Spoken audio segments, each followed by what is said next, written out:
Hello students, welcome back BBVN online class. हम पढ़ेंगे अपठित अवबोधनम। मैंने पहले भी आपको इसका एक वीडियो भेज दिया है। आज मैं आपको एक गद्यांश करवाऊंगी संस्कृत का।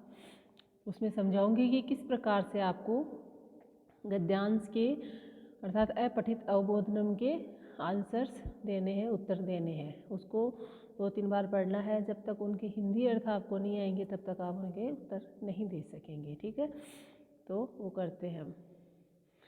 ये है अपठित अवबोधनम गद्यांश। इस प्रकार का गद्यांश आएगा आपके, जरूरी नहीं है ऐसा ही आए, इस प्रकार का आएगा। ठीक है, ये है रामायण पर है आपका गद्यांश। ऋषि वाल्मीकि महाकवि आसीत, यानी ऋषि का नाम क्या है? वाल्मीकि। तो ऋषि वाल्मीकि महाकवि थे। कौन थे? महाकवि थे। कौन? वाल्मीकि ऋषि। सह अर्थात वह रामायणम अरचयत, उन्होंने रामायण को रचा या लिखा। सह का मतलब वह होता है, लेकिन वाक्य के अनुसार यहाँ उन्होंने रामायण को रचा। वाल्मीकि ही महाकवि मन्यते, वाल्मीकि महाकवि माने जाते हैं। ठीक है, महाकवि आदि कवि मन्यते, आदि कवि माने जाते हैं। अर्थात सबसे प्रारंभ में जो कवि थे, आदि कवि, सबसे प्राचीन, सबसे प्रारंभ में जो कवि थे वो थे वाल्मीकि, आदि कवि माने जाते हैं। रामायणम आदि काव्यम अस्ति, रामायण जो है अपना आदि काव्य है, यानी सबसे पहला और प्रारंभिक जो काव्य है, इसको क्या नाम दिया गया है? आदि काव्यम।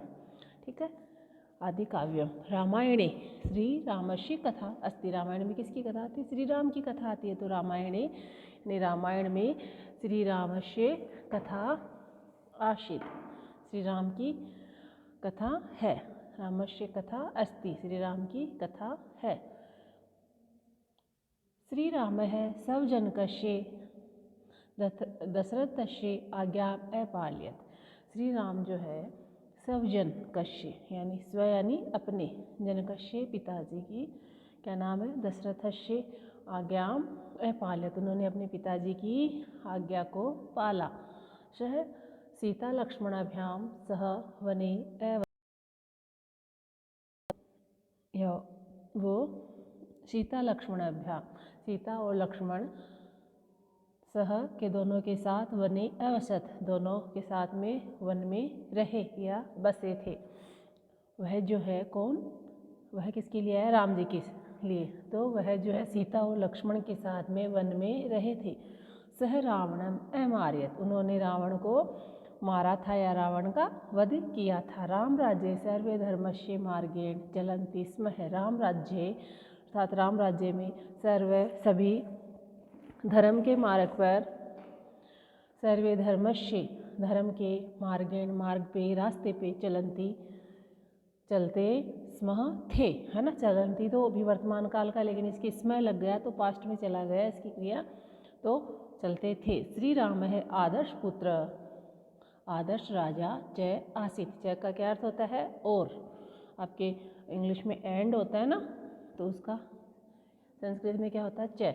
तो जैसे राम और श्याम, तो हिंदी में तो बीच में पहले आ गया ना राम और श्याम, लेकिन संस्कृत में तो लिखोगे तो राम श्याम च। संस्कृत में और दोनों के नाम के बाद में आएगा, हिंदी में दोनों के नाम के बीच में और आता है। ठीक है, तो श्री राम है आदर्श पुत्र और क्या थे? आदर्श राजा थे, है ना। आदर्श राजा च आसित, और आदर्श राजा थे। तस्य राजे जनाः सुखिनः आसन्, उनके राज्य में लोग थे वो सुखी थे। किनके राज्य में?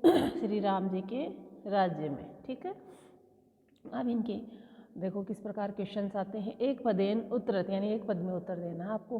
कह ऋषि महाकवि आसीत, कौन से ऋषि महाकवि थे? क्या नाम था उनका? कह का मतलब कौन, एक के लिए पूछा है तो देखो कह कऊ के पढ़ा है ना आपने, तो कह का मतलब कौन ऋषि महाकवि आसित थे, है ना। कौन थे? वाल्मीकि ही। क्या आएगा? वाल्मीकि ही। ऊपर देखिए ऋषि वाल्मीकि महाकवि आसित, तो आपके गद्यांश में उत्तर है ना, तो क्या आएगा, एक पदेन उत्तर, एक पद में देना है आपको, वाल्मीकि ही किम आदि काव्यम अस्ति। आदि काव्य क्या है, अपना आदि काव्य क्या है, तो रामायणम आदि काव्यम अस्ति। तो क्या आएगा एक पद में उत्तर, रामायणम। रामायणे कस्य कथा अस्ति। रामायण जो है किसकी कथा है, किसकी कथा है रामायण, राम जी की है, तो रामः आएगा, ठीक है। रामायणे रामः कथा अस्ति या श्री रामस्य, क्या कर दोगे आप, कस्य है तो क्या लिखोगे, श्री रामस्य।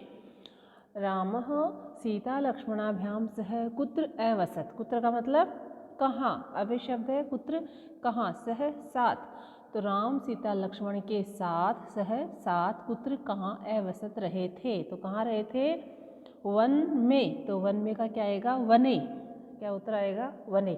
इस प्रकार बच्चों आपके गद्यांश आएंगे, इस प्रकार आपको संस्कृत में लिखे हुए 4-5 लाइनें मिलेगी और उनका इस प्रकार से क्वेश्चन आएंगे, 5 क्वेश्चन आएंगे, एक क्वेश्चन 1 नंबर का होगा, ठीक है, और 5 क्वेश्चन कितने के होंगे, 5 नंबर के। तो एक पद में आपको उत्तर देना है। सबसे पहले पैराग्राफ जो आपका गद्यांश है उसको अच्छे से पढ़ लेना है, फिर क्वेश्चंस को अच्छे से पढ़ लेना है, फिर उनके उत्तर देने हैं। ओके, ठीक है, बाय, थैंक यू।